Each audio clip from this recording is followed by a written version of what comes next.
সাতক্ষীরার ভোমরা স্থলবন্দরে আমদানি রফতানি বাড়তে শুরু করেছে, বেড়েছে রাজস্ব আদায়ও। বিস্তারিত জানাতে বন্দর থেকে যুক্ত হচ্ছেন রিপোর্টার মমতাজ আহমেদ বাপি। যাচ্ছি তার কাছে। আমি এখন আছি সাতক্ষীরার ভোমরা কাস্টম হাউসের সামনে। ভোমরা কাস্টম হাউসের সামনে দিয়েই এখন চলছে আমদানি রপ্তানি। ভারত থেকে আমদানি হচ্ছে চাল, পেঁয়াজ সহ বিভিন্ন ধরনের পণ্য। ভোমরা কাস্টমসের এই আমদানি সম্প্রতি বৃদ্ধি পেয়েছে। ভোমরার আমদানি বৃদ্ধির সাথে সাথে বেড়েছে রাজস্ব এবং এখানকার ভোমরা বন্দরের যে বন্দর শ্রমিক কর্মচারী তাদের আয়ও বেড়েছে।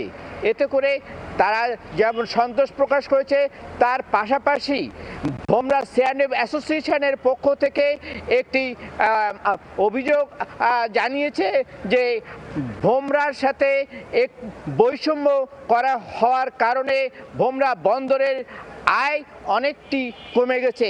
এই বন্দর দিয়ে এক সময় ফল আমদানি হতো এবং 400-450 পণ্যবাহী ট্রাক প্রবেশ করতো এই বন্দরে। এখন সেই বন্দরে 100-তে নেমে এসেছিল, তা আস্তে আস্তে বেড়েছে 300-তে। এই বন্দরে যদি ফল আমদানি হতো, রাজস্ব আদায় এখন যা হচ্ছে তার চেয়ে 10 গুণ বেশি রাজস্ব আদায় হতো।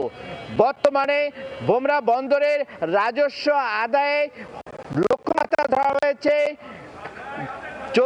1400 কোটি টাকা। আগামীতে এই ভোমরা বন্দরের অবকাঠামো উন্নয়ন এবং এই পরিষেবল গুডস হিসাবে যদি সকল পণ্য আমদানি হয়, তাহলে এই বন্দর দিয়ে 10,000 কোটি টাকা বাৎসরিক রাজস্ব আদায় হবে বলে জানিয়েছে আমদানিকারকরা। এই ছিল ভোমরা বন্দরের সর্বশেষ পরিস্থিতি। সরাসরি যুক্ত ছিলাম সাতক্ষীরার ভোমরা স্থলবন্দরে।